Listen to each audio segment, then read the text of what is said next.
Hello, അസ്സലാമു അലൈക്കും. എല്ലാവർക്കും സുഖമാണെന്ന് വിചാരിക്കുന്നു. ഞങ്ങൾക്ക് സുഖമാണെന്ന്. പിന്നെ എന്തൊക്കെയാണ് വിശേഷങ്ങൾ? ഞാനിന്ന് പുതിയ റെസിപ്പി ആയിട്ട് വന്നത് അവിയൽ ഉണ്ടാക്കാൻ കേട്ടോ. എൻ്റെ കയ്യിൽ കുറച്ച് വെജിറ്റബിൾസ് ഉണ്ടായിരുന്നു, അതുകൊണ്ട് അവിയൽ ഉണ്ടാക്കാൻ വിചാരിച്ചു. കുറച്ച് ചേന, മുരിങ്ങക്കായ, പച്ചക്കായ, വെള്ളരി, കുമ്പളങ്ങ, മുരിങ്ങക്കായ കേട്ടോ എന്നിവയിട്ട് നല്ലോണം കട്ട് ചെയ്ത് കഴുകി വൃത്തിയാക്കിയതിന് ശേഷം ഒരു പാത്രത്തിലിട്ട് കുറച്ച് കറിവേപ്പിൻ്റെ ഇല, കുറച്ച് മഞ്ഞൾപ്പൊടി, ഉപ്പ്, കുറച്ച് പച്ച വെളിച്ചെണ്ണ കേട്ടോ, ഇതൊക്കെ ഇട്ട് ഞാൻ അടുപ്പത്താട്ടോ ഉണ്ടാക്കണേ. അങ്ങനെ അടുപ്പത്ത് വെച്ചു. പിന്നെ നിങ്ങൾക്ക് എല്ലാവർക്കും ഇഷ്ടമല്ലേ അവിയൽ? അപ്പോൾ നല്ല ടേസ്റ്റി ആട്ടോ ഇതുണ്ടാക്കാൻ. എപ്പോഴെങ്കിലൊക്കെ ഇത് കഴിക്കാമെന്ന് വിചാരിച്ച് അങ്ങനെ ഉണ്ടാക്കാൻ വിചാരിച്ചതാട്ടോ. മക്കൾക്കൊക്കെ ഭയങ്കര ഇഷ്ടമാണ്. അങ്ങനെ കുറച്ച് വെള്ളം ഒഴിച്ച് അടുപ്പത്ത് വെച്ചു കേട്ടോ. അത് വെന്ത് വരുമ്പോഴേക്കും നമുക്ക് അരപ്പ് റെഡിയാക്കാം. അങ്ങനെ ഞാൻ കുറച്ച് തേങ്ങ, ഉള്ളി, ജീരകം, കറിവേപ്പിൻ്റെ ഇല, പച്ചമുളക് ഇത് ഇട്ടിട്ടോ ഞാൻ അരക്കുന്നത്. ഉള്ളി ഇട്ടത് ഇതിൽ കാണിക്കാൻ ഞാൻ വിട്ടുപോയിട്ടോ, വീഡിയോ ഓഫായിരുന്നു, കണ്ടില്ല. അപ്പോൾ അരപ്പ് തയ്യാറാക്കട്ടെ.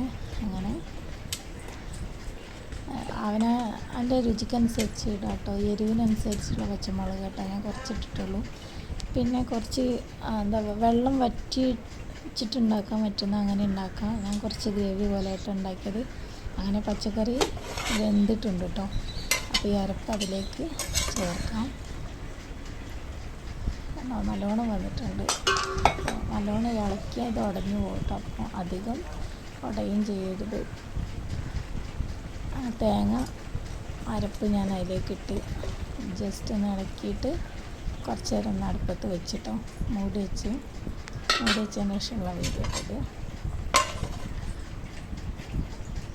ഇനി അതെടുത്ത് തൈര് ഒഴിക്കുക കേട്ടോ. തൈര് ഒഴിച്ച് കുറച്ച് പച്ച വെളിച്ചെണ്ണയും കറിവേപ്പിൻ്റെ ഇലേൻ്റെ മുകളിലേക്ക് ഇടുക കേട്ടോ. ഇത് വെള്ളം പോലെ ഉണ്ട്, പക്ഷേ ഇത് ഒന്ന് ചൂടാറിയതിന് ശേഷം പിന്നെ നല്ല പാകമായിട്ടാട്ടോ കിട്ടിയത്. നല്ല ടേസ്റ്റ് ഉണ്ടായിരുന്നു കേട്ടോ. നിങ്ങളെല്ലാവരും ഉണ്ടാക്കി വെക്കണം. കാണുന്നവരെല്ലാവരും ലൈക്കും സബ്സ്ക്രൈബും ബെല്ലൈക്കൺ ക്ലിക്ക് ചെയ്യണം. സബ്സ്ക്രൈബ് ചെയ്യാൻ മറക്കരുത്. നിങ്ങളെല്ലാവരും സപ്പോർട്ട് ഉണ്ടെങ്കിൽ മുന്നോട്ട് പോകാൻ കഴിയുള്ളൂ. അപ്പോൾ നിങ്ങളെല്ലാവരും ഉണ്ടാക്കി വെക്കുക. Thank you. അസ്സലാമു അലൈക്കും.